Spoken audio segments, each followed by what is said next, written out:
Hi friends, welcome back to our YouTube channel.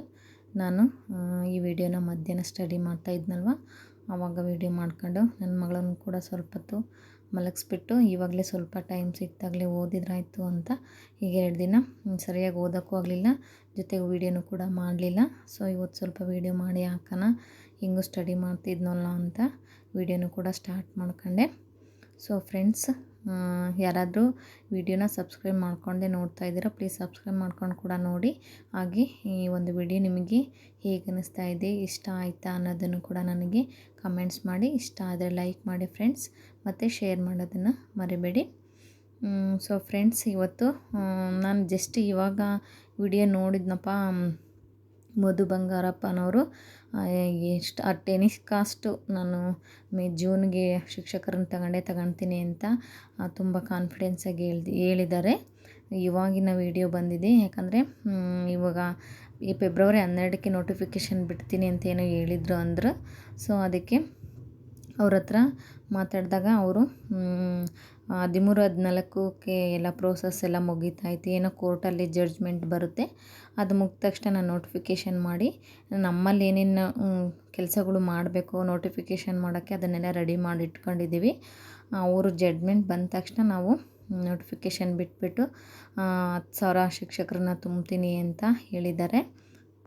ಅವರು ಹೇಳಿರೋದು ಎಷ್ಟು ಸರಿನೋ ಎಷ್ಟು ತಪ್ಪೋ ಗೊತ್ತಿಲ್ಲ, ಬಟ್ ನನಗೆ ವಿಡಿಯೋ ನೋಡಿದ ಮೇಲೆ ನಾನು ನಿಮಗೆ ಹೇಳ್ತಿದ್ದೀನಿ ಅಷ್ಟೇ. ನಾನು ಕೂಡ ನಿಮ್ಮ ಥರನೇ, ನಮಗೇನು ಅಷ್ಟು ಗೊತ್ತಿರಲ್ಲ ಅವ್ರ ಬಗ್ಗೆ. ಪರವಾಗಿಲ್ಲ, ಹೋಪ್ ಇಟ್ಕೊಂಡು ಓದ್ಬೋದು ಅಂತ ಸ್ವಲ್ಪ ಕಾನ್ಫಿಡೆನ್ಸ್ ಬರುತ್ತೆ ಅವ್ರು ಹೇಳಿದಾಗ. ಅದಾದಮೇಲೆ ಮತ್ತೆ ನಾವು ಡಲ್ ಆಗಿಬಿಡ್ತೀವಲ್ಲ ಅನ್ನೋದಕ್ಕೋಸ್ಕರ ನಾನು ನಿಮಗೂ ಕೂಡ ಇನ್ಸ್ಪಿರೇಷನ್ ಆಗಲಿ ಅನ್ನೋದಕ್ಕೋಸ್ಕರ ಈ ಒಂದು ವಿಷಯನ ಹೇಳಿದೆ ಅಷ್ಟೇ. ಈಗ ಕಾಲ್ ಮಾಡೋದು ಲೇಟು ಅಂತ ನಾವು ತುಂಬ ಡಲ್ ಆಗ್ತಾಯಿದ್ವಿ, ಇನ್ಕ್ಲೂಡಿಂಗ್ ಮೀ ಆಲ್ಸೋ. ನಾನು ಕೂಡ ಇವಾಗ ಮಾಡಲ್ಲ ಬಿಡು ಅಂತ ಒಂದೊಂದು ಸಲ, ಎಷ್ಟು ಸಲ ಓದಬೇಕು ಅಂತ ಇಂಟ್ರೆಸ್ಟೇ ಬರಲ್ಲ, ಹಂಗಾಗ್ಬಿಡುತ್ತೆ. ಮಾಡಲ್ಲ ಬಿಡು, ಯಾವಾಗ ಮಾಡ್ತಾರೋ ಏನೋ ಮತ್ತೆ ಅಂತ. ಅದ್ರ ಜೊತೆಗೆ ಇನ್ನೊಂದು ಹೆಂಗೆ ಗೊತ್ತಾ, ನಿಮಗೆ ಒಂದು ಕ್ವಶನ್ ಕೇಳಬೇಕು ಅಂದ್ಕೊಂಡಿದ್ದೆ. ಅದೇ ಮೊನ್ನೆ CTET ಆಯ್ತಲ್ವ, ಸೊ ನಾನು ಕೂಡ ಅಪ್ಲೈ ಮಾಡಿದ್ದೆ. ತುಂಬ ಚೆನ್ನಾಗಿ ಸ್ಕೋರ್ ಆಗಿದೆ ಅಂತ ಎಲ್ಲ ಹೇಳ್ತಿದ್ರು. ನಾನು ಅಪ್ಲೈ ಮಾಡಿದ್ದೆ, ಬಟ್ ನಾವು ಇಲ್ಲಿ ಬಿಜಾಪುರದಲ್ಲಿರೋದ್ರಿಂದ ಮತ್ತು ನಾನು ಬೆಂಗಳೂರಿಗೆ ಹೋಗಿ ನನ್ನ ಮಗಳನ್ನ ಕರ್ಕೊಂಡು ಮತ್ತೆ ಹೋಗಿ ಬರೋದು ಎಲ್ಲ ರಿಸ್ಕ್ ಆಗುತ್ತೆ, ಬಿಸಿಲು ಬೇರೆ ಐತಿ ಅನ್ನೋದಕ್ಕೋಸ್ಕರ ನಾನು CTETಗೆ ಅಷ್ಟು ಓದಿಲ್ಲ. ಬಟ್ TETಗೆ ಓದಿದ್ನಲ್ವ, ಅವೇ ಕ್ವಶನ್ಗಳು ಬರ್ತವೆ ಅಂತ ಸ್ವಲ್ಪ ಕಾನ್ಫಿಡೆನ್ಸಿಂದ ಅಪ್ಲಿಕೇಶನ್ ಹಾಕಬೇಕಾದ್ರೆ ಅನ್ನಿಸ್ತು, ಅಪ್ಲೈ ಮಾಡಿದೆ. ಬಟ್ ಸುಮ್ಮನೆ ವೇಸ್ಟ್ ಆಯಿತು ಅನ್ನಿಸ್ತು, ಯಾಕಾದರೂ ಮಾಡಿದ್ನ ಹೋಗಲಿಲ್ಲ, ಎಕ್ಸಾಮ್ ಬರಲಿಲ್ಲ ಅಂತ. ಅದೇ ದೂರ ಆಗುತ್ತೆ, ಹೋಗಿ ಬರೋಕ್ಕೆ ಟೈಮ್ ಜಾಸ್ತಿ ತಗೊಳುತ್ತೆ ಅನ್ನೋದಕ್ಕೋಸ್ಕರ ಹೋಗೋಕ್ಕೆ ಆಗಲಿಲ್ಲ. ಸೊ ನೀವೆಲ್ಲ ಯಾರ್ಯಾರು CTET ಅಟೆಂಡ್ ಮಾಡಿ, ಯಾರೆಲ್ಲ ಎಷ್ಟೆಷ್ಟು ಮಾರ್ಕ್ಸ್ ತಗೊಂಡಿದ್ದೀರಾ ಅಥವಾ ಎಷ್ಟು ಜನ ಎಲಿಜಿಬಲ್ ಆಗಿದ್ದೀರಾ ಅಂತ ನನಗೆ ಕಮೆಂಟ್ಸ್ ಮಾಡಿದರೆ ಇನ್ನೊಬ್ಬರಿಗೆ ತುಂಬ ಯೂಸ್ ಆಗುತ್ತೆ. ನೋಡ್ತಾರಲ್ವ, ಅವ್ರಿಗೂ ಕೂಡ ನಿಮ್ಮ ಮಾರ್ಕ್ಸ್ ಅಥವಾ ನೀವು ಎಲಿಜಿಬಲ್ ಆಗಿದ್ದೀರಾ ಅಥವಾ ನಿಮಗೆ CTET ಯಾವ ಥರ ಎಕ್ಸ್ಪೀರಿಯೆನ್ಸ್ ಆಯಿತು ಅನ್ನೋದು ಹೇಳಿದರೆ ಅವರು ಕೂಡ ಸ್ವಲ್ಪ ಮೋಟಿವೇಶನ್ ಆಗುತ್ತೆ ಅನ್ನೋ ಇಂಟೆನ್ಷನಿಂದ ನಾನು ಯಾರೆಲ್ಲ ಯಾವ ಥರ ಎಕ್ಸಾಮ್ ಬರೆದಿದ್ದೀರಾ CTETನ ಎಷ್ಟೆಷ್ಟು ಮಾರ್ಕ್ಸ್ ಬಂದಿದೆ ಅಂತ ಸ್ವಲ್ಪ ಕಮೆಂಟ್ ಮಾಡಿ ಹೇಳಿ ಫ್ರೆಂಡ್ಸ್.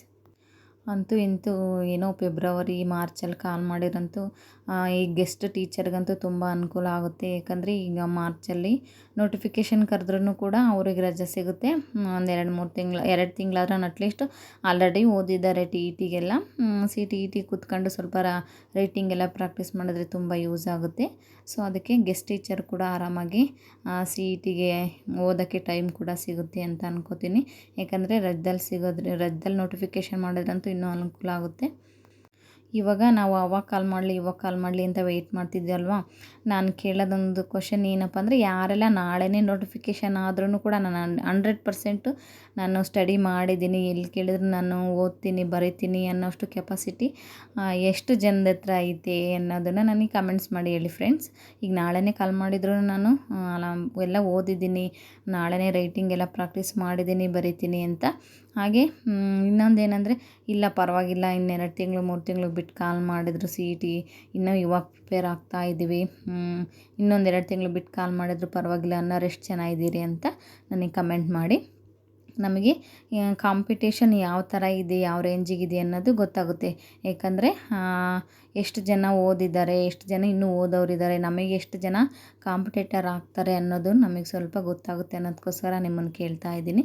ಯಾಕಂದರೆ ವಿಡಿಯೋ ನೋಡ್ತೀರಲ್ವ, ನೋಡಿದ ಮೇಲೆ ಯಾರ್ಯಾರೆಲ್ಲ ಯಾವ ಥರ ಓದಿದ್ದೀರಾ ಮತ್ತು ಎಕ್ಸಾಮಿಗೆ ಯಾವ ಥರ ಪ್ರಿಪೇರ್ ಆಗಿದ್ದೀರಾ, 100% ಎಷ್ಟು ಜನ ಆಗಿದ್ದಾರೆ, 50% ಎಷ್ಟು ಜನ ಆಗಿದ್ದಾರೆ, ಇನ್ನೂ ಅಷ್ಟು ಜನ ಟಿ ಇ ಟಿ ಕಾಲ್ ಮಾಡಲಿ, ಪಾಪ ಟಿ ಇ ಟಿನೇ ಆಗಿಲ್ಲದೆ ಇರೋರು ಎಷ್ಟೋ ಜನ ಇದ್ದಾರೆ, ಅವರು ಕೂಡ ಟಿ ಇ ಟಿ ಕಾಲ್ ಮಾಡಿದಾದ್ಮೇಲೆ ಸಿ ಇ ಟಿ ಕರೀಲಿ ಅಂತ ಎಷ್ಟೋ ಜನ ಕಾಯ್ತಾ ಇದ್ದಾರೆ. ಸೊ ಅವ್ರಿಗೂ ಕೂಡ ಪಾಪ ಬೇಜಾರಾಗಬಾರ್ದು ಅನ್ನೋದು ಅಂತ ಇದ್ದರೆ ಅವರು ಕೂಡ ಫಸ್ಟ್ ಟಿ ಇ ಟಿ ಕಾಲ್ ಮಾಡಲಿ, ಆಮೇಲೆ ಸಿ ಇ ಟಿ ಕಾಲ್ ಮಾಡಲಿ ಅಂತ ಅವ್ರು ಎಷ್ಟು ಜನ ಇದ್ದಾರೆ ಅಂತ ಕಮೆಂಟ್ ಮಾಡಿ ಹೇಳಿ ಫ್ರೆಂಡ್ಸ್. ಏನೋ ಒಂಥರ ಇದು ಟ್ವಿಸ್ಟ್ ಅನಿಸುತ್ತೆ ಕ್ವಶನ್ನು, ನನಗೂ ಯಾಕೋ ಕೇಳಬೇಕು ಅನ್ನಿಸ್ತು, ಸೊ ಕೇಳಿದೆ. ಯಾರಾದರೂ ಆ ಥರ ಅನಿಸಿದರೆ ನನಗೆ ಕಮೆಂಟ್ ಮಾಡಿ ಹೇಳಿ. ಇದೇ ಥರ ಬೇರೆಯವರು ವಿಡಿಯೋ ನೋಡ್ತಾ ಇರ್ತಾರಲ್ವ, ಕಮೆಂಟ್ಗಳು ಕೂಡ ನೋಡ್ತಾ ಇರ್ತಾರೆ, ಅವ್ರಿಗೂ ಕೂಡ ಸ್ವಲ್ಪ ಮೋಟಿವೇಶನ್ ಅನಿಸುತ್ತೆ. ನಾವು ಈ ಥರ ಇಷ್ಟು ಜನ ಪ್ರಿಪೇರ್ ಆಗಿದ್ದಾರೆ, ಯಾವ ಥರ ನಾವು ಓದಬೇಕು, 100% ಎಷ್ಟು ಜನ ಆಗಿದ್ದಾರೆ, ನಾನು ಎಷ್ಟು ಓದಿದ್ದೀನಿ, ಇನ್ನೂ ಎಷ್ಟು ಸಿಲೆಬಸ್ ಕವರ್ ಮಾಡಬೇಕು ಅನ್ನೋದು ಅವ್ರಿಗೂ ಕೂಡ ಸ್ವಲ್ಪ ಅರಿವಾಗುತ್ತೆ ಅನ್ನೋದಕ್ಕೋಸ್ಕರ ನಾನು ಈ ಒಂದು ಕ್ವಶನ್ನ ಕೇಳಿದೆ ಅಷ್ಟೇ. ಇನ್ನೊಂದೇನು ಅಂದರೆ ಕೆಲವರು ಈಗ ಆಪ್ಷನಲ್ 1 ಮಾರ್ಕ್ಸಲ್ಲಿ ಅಷ್ಟೇ, ಜಸ್ಟ್ 1 ಮಾರ್ಕ್ಸಲ್ಲಿ ಮಿಸ್ ಆಗಿರೋರು ಎಷ್ಟೋ ಜನ ಟಿ ಇ ಟಿ ಇದ್ದಾರೆ. ಅದರ ಜೊತೆಗೆ 1 ಮಾರ್ಕ್ಸ್ ಆ್ಯಡ್ ಆಗಿ ಎಷ್ಟೋ ಜನ ಎಲಿಜಿಬಲ್ ಆಗಿರೋರಿದ್ದಾರೆ, ಏನು ಓದ್ದೂ ಕೂಡ ಟಿ ಇ ಟಿ ಎಲಿಜಿಬಲ್ ಆಗಿರೋರಿದ್ದಾರೆ. ಬಟ್ ಸಿ ಇ ಟಿ ಆ ಥರ ಬರೋಕ್ಕೆ ಸಾಧ್ಯನೇ ಇಲ್ಲ. ಯಾಕಂದರೆ ಸಿ ಇ ಟಿಯಲ್ಲಿ ಏನಿಲ್ಲ ಅಂದ್ರೂ 6 ತಿಂಗಳಿಂದ ವರ್ಷ, ಅಟ್ಲೀಸ್ಟ್ ವರ್ಷ ನಾವು 1 ವರ್ಷ ಅಧ್ಯಯನ ಮಾಡಿರಬೇಕು ಸತತವಾಗಿ.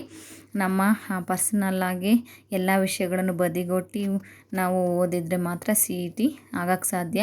ನಾನು ನೋಡಿರೋ ಪ್ರಕಾರ ಕನಿಷ್ಠ ನಮ್ಮ ಸೀನಿಯರ್ಸ್ ಎಲ್ಲ ಆಗಿರೋರು 3 ವರ್ಷ 4 ವರ್ಷ ಎಷ್ಟೋ ಜನ ಓದಿರೋರು ಸಿ ಇ ಟಿ ಆಗಿದೆ.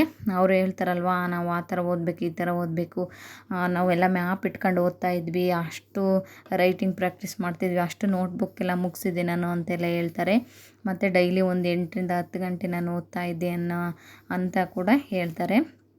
ಅದಕ್ಕೋಸ್ಕರ ನಾವು ನಾಳೆನೇ ಕೂಡ ಸಿ ಇ ಟಿ ಕಾಲ್ ಮಾಡಲಿ, ಅಥವಾ ಇನ್ನು 6 ತಿಂಗಳು ಕೂಡ ಬಿಟ್ಟು ಸಿ ಇ ಟಿ ಕಾಲ್ ಮಾಡಲಿ, ಎಲ್ಲದೂ ಕೂಡ ನಾವು ನೀಟಾಗಿ ಅಧ್ಯಯನ ಮಾಡಿರಬೇಕು. ಸುಮ್ಮನೆ ಸಿ ಇ ಟಿ ಬರೀಲಿ, ಸಿ ಇ ಟಿ ಕಾಲ್ ಮಾಡಲಿ, ಅವರು ಕಾಲ್ ಮಾಡಲಿ ಅಂತ ಅವ್ರನ್ನೇ ದೂಷಿಸ್ಬಾರ್ದು. ಫಸ್ಟು ನಮ್ಮದೇನಿದೆಯೋ ಅದನ್ನು ನಾವು ಪ್ರೋಸೆಸ್ನ ಮುಗಿಸ್ಕೊಂಡು ನಮ್ಮ ಸಿಲೆಬಸ್ನ ನೀಟಾಗಿ ಕವರ್ ಮಾಡಿಬಿಟ್ಟು, ಎಲ್ಲೂ ಕೂಡ ನಮ್ಮದು ಎಷ್ಟೇ 1000 ಜಾಬ್ ಕಾಲ್ ಮಾಡಲಿ, ಕಡಿಮೆನೋ ಜಾಸ್ತಿನೋ ಅದರಲ್ಲಿ ನಂದು ಒಂದು ಪೋಸ್ಟು ಅಂತ ಓದ್ಕೊಂಡ್ರೆ ಖಂಡಿತ ನಮಗೆ ಸಕ್ಸಸ್ ಅನ್ನೋದು ಸಿಕ್ಕೇ ಸಿಗುತ್ತೆ. ಅದಕ್ಕೋಸ್ಕರ ನಾವು ನೋಟಿಫಿಕೇಷನ್ಗೋಸ್ಕರ ಕಾಯೋದು ಬೇಡ. ಸುಮ್ಮನೆ ಮತ್ತೆ ಟಿ ಇ ಟಿ ಆಗಿಲ್ಲದೆ ಇರೋರು ಅಷ್ಟೇ, ನಾವು ಟಿ ಇ ಟಿ ಎಕ್ಸಾಮ್ ಬರಲಿ ಅಂತ ಕಾಯೋದು ಬೇಡ. ಈಗ ಹೇಳೋಕ್ಕಾಗಲ್ಲ, ಫಸ್ಟು ಟಿ ಇ ಟಿನೇ ಕರೆದು ಮತ್ತೆ ಸಿ ಇ ಟಿನೂ ಕರಿಬಾರ್ದು. ಸರ್ಕಾರದವ್ರು ಎತ್ತಲಾಗೂ ಬರೋದಕ್ಕೆ ಗೊತ್ತೇ ಆಗೋಲ್ಲ, ಯಾವ ಕಡೆ ಹೇಳ್ತಾರೆ, ಯಾವ ಕಡೆ ಏನು ಮಾಡ್ತಾರೆ ಅಂತ. ನಾವು ಏನೂ ಕಾಲೇ ಮಾಡಲ್ಲ, ನೋಟಿಫಿಕೇಷನ್ ಮಾಡಲ್ಲ ಅಂತ ಅಂದ್ಕೊಂಡಿದ್ವಿ. ಟಿ ಇ ಟಿ ಬಂತು, ರಿಸಲ್ಟ್ ಕೊಟ್ಟರು. ಅದೇ ಥರ ಸಿ ಇ ಟಿನೂ ಮಾಡಿಬಿಟ್ರೆ ಅದೊಂದು ಭಯ. ಇಲ್ಲ ಅಂದರೆ ಮತ್ತೇನಾದರೂ ಫೆಬ್ರವರಿ ಮಾರ್ಚಿಗೆ ಮತ್ತೆ ಟಿ ಇ ಟಿ ಕೊಟ್ಟರೆ ಏನು ಮಾಡ್ತಾರೆ ಅನ್ನೋದು ಎಲ್ಲ ಅವ್ರ ಕೈಯಲ್ಲೇ ಐತಲ್ವ, ನಮ್ಮದೇನಿಲ್ಲ.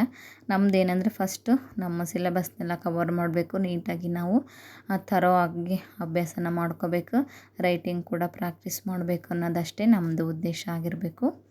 ಸೊ ಇಷ್ಟು ಇವತ್ತಿನ ಸಿ ಇ ಟಿ ಅಪ್ಡೇಟು. ಅದೇ ಸಿ ಇ ಟಿ ಇ ಟಿದು ಯಾರ್ದು ಎಕ್ಸಾಮ್ ಹೇಗಾಗಿದೆ ಅಂತ ಹೇಳ್ರಿ.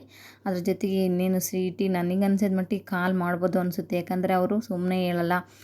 ಜೂನಿಗೆ ತುಂಬ್ಕೊಳ್ತೀವಿ ಅಂದರೆ ನಮಗೆ ಎಷ್ಟು ದಿನ ಟೈಮ್ ಸಿಗುತ್ತೆ ಅಂತ ಯೋಚನೆ ಮಾಡಿದ್ರು ಕೂಡ ನೋಟಿಫಿಕೇಷನ್ ಬಿಟ್ಟು ಒಂದು 15 ದಿವಸದೊಳಗೆ ನಮಗೆ ಅಪ್ಲಿಕೇಶನ್ ಕರೆದಾದ್ಮೇಲೆ ನಾವಿನ್ನೂ ಡಾಕ್ಯುಮೆಂಟ್ಸೇ ರೆಡಿ ಮಾಡ್ಕೊಂಡಿರಲ್ಲ, ಕ್ಯಾಸ್ಟ್ ಸರ್ಟಿಫಿಕೇಟ್, ಇನ್ಕಮ್ಮು ಅವೆಲ್ಲ ಅವನ್ನೆಲ್ಲ ಮಾಡ್ಕೊಳ್ಳೋ ಅಷ್ಟೊತ್ತಿಗೆ ಅಪ್ಲಿಕೇಶನ್ ಹಾಕಿ ಎಷ್ಟೋ ಜನ ಅಪ್ಲಿಕೇಶನ್ ರಿಜೆಕ್ಟ್ ಆಗ್ತವೆ. ಆ ಥರ ಎಲ್ಲ ಆಗಿಬಿಡುತ್ತೆ. ಅದಕ್ಕೆ ಎಲ್ಲದಕ್ಕೂ ನಾವು ಮುಂಚೆನೇ ನಾವು ತಯಾರಾಗಿರಬೇಕು. ಫೆಬ್ರವರಿಗೆ ಕಾಲ್ ಮಾಡಲಿ, ಮಾರ್ಚಿಗೆ ಕಾಲ್ ಮಾಡಲಿ, ಯಾವುದಕ್ಕೂ ನಾವು ರೆಡಿಯಾಗಿರೋಣ ಅಂತ ಹೇಳ್ತಾ ಇದ್ದೀನಿ. ಖಂಡಿತ ಈ ಒಂದು ವಿಡಿಯೋ ನಿಮಗೆ ತುಂಬ ಇನ್ಸ್ಪಿರೇಷನ್ ಆಗಿರುತ್ತೆ ಅನ್ಕೋತೀನಿ. ಯಾಕಂದರೆ ನಾವು ಅದೇ ಥರ ಪಾಸಿಟಿವಾಗಿ ಯೋಚನೆ ಮಾಡ್ತಾಯಿದ್ರೆ ಮಾತ್ರ ನಮ್ಮದು ಅಭ್ಯಾಸ ಸತತವಾಗಿ ಸಾಗೋಕ್ಕೆ ಸಾಧ್ಯ ಆಗುತ್ತೆ. ಇಲ್ಲ ಅಂದರೆ ಮತ್ತೆ ಗ್ಯಾಪ್ ಆಗಿಬಿಡುತ್ತೆ. ನಮ್ಮ ಹೆಣ್ಮಕ್ಳದ್ದು ಕೂಡ ಹಂಗೆ ಆಗಿಬಿಡುತ್ತೆ. ಎಲ್ಲಿಗಾನ ಒಂದು ಫಂಕ್ಷನಿಗೂ ಎಲ್ಲಿಗಾನ ಹೋಗಿ ಬಂದ್ವಿ ಅಂದರೆ ಒಂದಿನ ಬುಕ್ಸ್ ಹಿಡಿಯೋಕ್ಕಾಗಲ್ಲ, ಓದೋಕ್ಕೆ ಆಗಲ್ಲ. ಒಂದಿನ ಇಂಟ್ರೆಸ್ಟ್ ಬಂತು ಅಂದರೆ ಬೇರೆ ಕೆಲಸದ ಕಡೆಗೆ ಗಮನನೇ ಹರಿಸೋಕ್ಕಾಗಲ್ಲ, ಆ ಕಡೆ ಅಲ್ಲಿ ಪೆಂಡಿಂಗ್ ಉಳ್ಕೊಬಿಡ್ತವೆ. ಸೊ ಈ ಥರ ಪರಿಸ್ಥಿತಿ ಆಗಿರುತ್ತೆ. ನಾವು ಯಾವುದಕ್ಕೂ ಕೂಡ ತಲೆ ಕೆಡಿಸ್ಕೊಂಡಂಗೆ ಡೈಲಿ ನಾವು ನಮ್ಮ ಕೆಲಸನ ಮಾಡಬೇಕು. ಸತತ ಪರಿಶ್ರಮ ಇಲ್ಲದೆ ಯಶಸ್ಸು ಖಂಡಿತ ಸಾಧ್ಯನೇ ಆಗಲ್ಲ. ಸೊ ಅದಕ್ಕೆ ನಾವು ಎಕ್ಸಾಮ್ ಕಾಲ್ ಮಾಡೋವರೆಗೂ ಟೈಮ್ ಇದೆ, ನೋಟಿಫಿಕೇಷನ್ನು ನಾಳೆ ಎಕ್ಸಾಮ್ ಬರೆಯೋಕ್ಕೆ ಹೋಗ್ತೀವಿ ಅನ್ನೋವರೆಗೂ ಟೈಮ್ ಇದೆ. ಸೊ ಅಲ್ಲಿವರೆಗೂ ನಾವು ಚೆನ್ನಾಗಿ ಓದ್ಕೊಂಡು ಎಕ್ಸಾಮ್ಗೆ ಚೆನ್ನಾಗಿ ಪ್ರಿಪೇರ್ ಆಗೋಣ ಅಂತ ಹೇಳ್ತಾ ಈ ಒಂದು ವಿಡಿಯೋನ ಇಲ್ಲಿಗೆ ಎಂಡ್ ಮಾಡ್ತಾಯಿದ್ದೀನಿ. ಖಂಡಿತ ಈ ಒಂದು ವಿಡಿಯೋ ಇಷ್ಟ ಆದರೆ ಪ್ಲೀಸ್ ಲೈಕ್ ಮಾಡಿ ಫ್ರೆಂಡ್ಸ್, ಹಾಗೆ ಶೇರ್ ಮಾಡಿ. ಮತ್ತು ಇದೇ ಥರ ವಿಡಿಯೋದಲ್ಲಿ ನಿಮಗೆ ಭೇಟಿ ಆಗ್ತೀನಿ. ಅಲ್ಲಿವರೆಗೂ ಬಾಯ್, ಟೇಕ್ ಕೇರ್. ವಿಡಿಯೋ ನೋಡ್ತಾ ಇರಿ ಫ್ರೆಂಡ್ಸ್.